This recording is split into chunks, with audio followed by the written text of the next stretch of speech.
Hello and welcome to this little mini video lecture.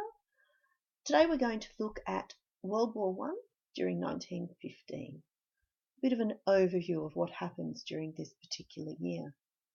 Make sure that you've got your 1915 notes next to you and we can track our progress through those notes as we go through. Now we are actually going to look at quite a number of different battles very quickly as part of this overview.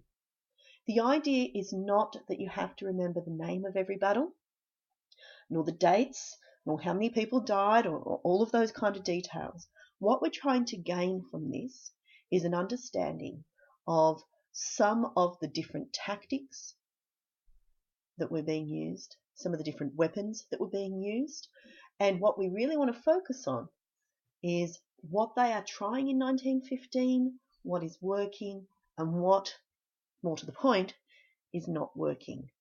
Because at the end of 1915, as you'll see, we are still very much in a stalemate. So here's our map of the Western Front again. This is a good one for us to constantly take a look at so that and I'll keep coming back to this throughout. We want to gain a familiarity with where things are on the Western Front. Again, you don't need to have a picture perfect memory, but the more I show you these maps, the more you will become familiar. Remembering that I've already said that we have split the line up, with the French really taking the northern part of the line from the Somme River Valley around here to the north and up through Belgium, whereas the French are really covering the line on the remainder of the Western Front. The battles in 1915 involve offensives by both the British, the French and the Germans, as we will see. So if we take a look at our notes to begin with, you can see here that we can track through all of the different battles that will be happening. Okay, and let's start with the Battle of Champagne, which is a battle by the French. We go back to our map. The Champagne area is here in this valley area, and so this is a French part of the line. And this one, which actually started late in December 1914, and we see most of it happening in January, March 1915. Now, remembering that this is a very cold time of the year in France, so there is snow on the ground during this time. So this French offensive, an attempt to break through the lines in the Champagne area along here, because it's quite a flat area of the line, was an attempt to break through, but of course no breakthrough was really achieved, really only small gains. They did use an attempt at heavy artillery, but really that artillery did not destroy the German defences, even though they might have hoped it would. In the end, you can see here in these pictures, we've got a picture on the right here of a French trench. We can tell it's French, look at the helmets. This gentleman here, I would say, is resting more so than dead, given the more casual pose of his soldiers around him. But that's a French trench during the Battle of Champagne. The picture on the left here, you can see this is actually snow on the ground. You can see the heavy coats being worn by these French soldiers, and the zigzag pattern that you can see, very clearly marking out the trench line as it goes across the plain area there.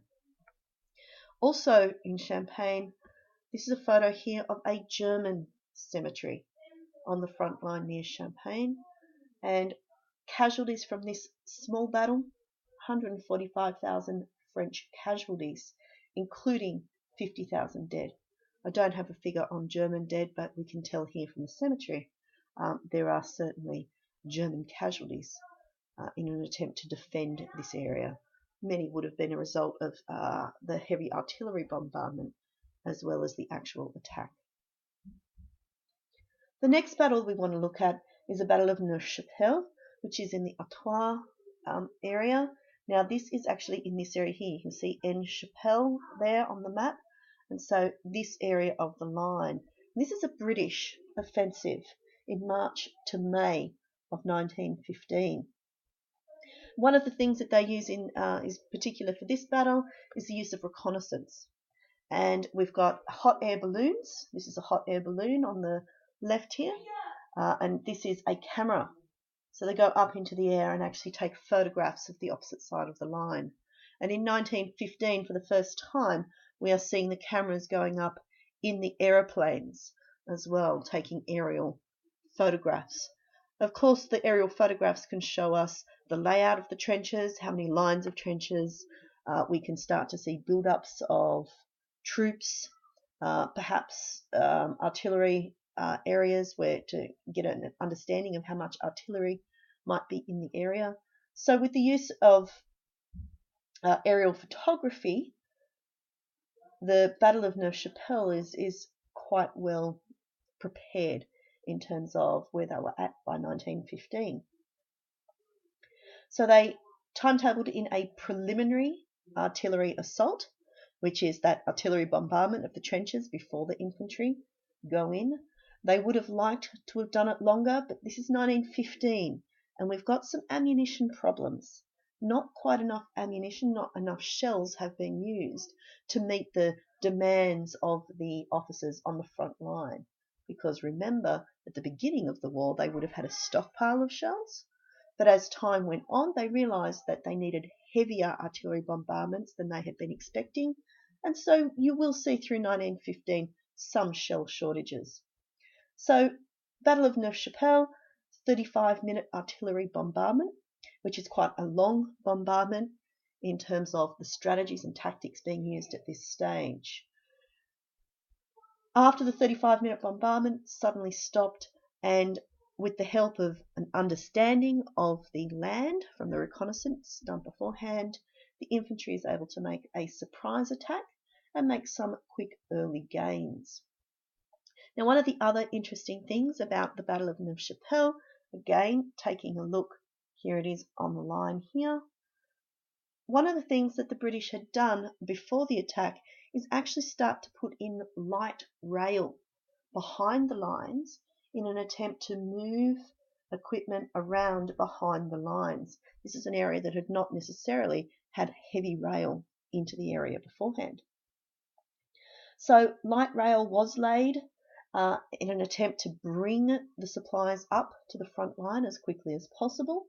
But despite the light rail, we've still got a lack of communication and a lack of coordination between our artillery, our infantry, and in particular, the reserve troops needing to go in after the original bombardments and infantry gains had been made. And so while we have some initial early gains, we can't hold the position. And so really very little gain is made in this battle as well. So as you can see in the notes that I've put here for you, one of the things I've got here, we've got a lack of communication and coordination meant the reserve troops were not brought up quick enough to capitalise on the small breach, and the advance bogged down with no major breakthrough. This tends to be the story of 1915. You can see here, British and Germans suffered around 11,000 casualties each, remembering that casualties include dead as well as wounded. And what we've got here is a postcard, a German postcard, as you can see from the language used on the postcard. Here it says from the war front at Neuve Chapelle, and this means severely wounded Englishmen in the German front line. Severely wounded with sheets over them. They look very dead to me. But this is a postcard, a piece of propaganda made for the German soldiers. They can write on the back, write home a little message to home, send it home. And this is a signal to those at home that the war is going well, that we are winning. These German soldiers here, you can see them in a trench and a dugout in this area here. So it is a piece of propaganda to maintain morale, not only on the war front but also on the home front, sending these messages back of German successes. I want to move now to the Battle of Ypres, and this is what we call, here's Ypres, remember the Ypres salient, okay, the bulge in the line. And this is actually the second Battle of Ypres. The first one had taken part during the race to the sea as they were digging their original trench lines. So this is the second Battle of Ypres. There's 3 in total during World War One. And this one takes place in April 1915. We've actually got the Germans here launching the offensive in an attempt to gain the high ground all the way around Ypres, which is, they are fairly successful at doing that in this battle. To give you an idea, this is the town of Ypres with the beautiful Guildhall and the cathedral. At the end of this battle in 1915, that is what the town looks like. For those of you that have been to the town, you can see the extent of the destruction that's taken place. And that's at the end of 2 battles in this area. And there's yet another battle to come during the war. The picture on the left here also starts to, give you an indication of what happens after heavy artillery bombardment. This was a forested area once upon a time. This particular battle, again, a German offensive, is famous for the use of chlorine gas. The first time we see chlorine gas being used in World War One. It does take the opposition by surprise, the British by surprise, but again, even though they make initial gains, there are insufficient German reserves moving up into place to hold the positions firmly once the gains had been made. This is exactly the same as what we've talked about in some of the previous battles. Part of the problems for the Germans at this time is that a lot of their reserves had to be whisked off to the Eastern Front, where their allies, the Austro-Hungarians, were having a little bit of trouble with the Russians, but they had not enough reserves to really be able to push up with fresh men and hold any significant gains that were being made. So at the end of this battle, we've got the Germans on the strategic high ground, but they had not been able to take the town itself. They are pushed back and hold that high ground around the salient. This picture here is great. This is actually showing you, it is a picture from 1915. And along this line here, you can see they are actually using cylinders here. So this is perhaps in a slightly later battle. And what is coming out of them here? These are streams of chlorine gas. Imagine if the wind changes direction at this stage. This is a problem. So I've just put here for you a little bit of a description about chlorine gas. Apparently a distinctive smell of a mixture between pepper and pineapple.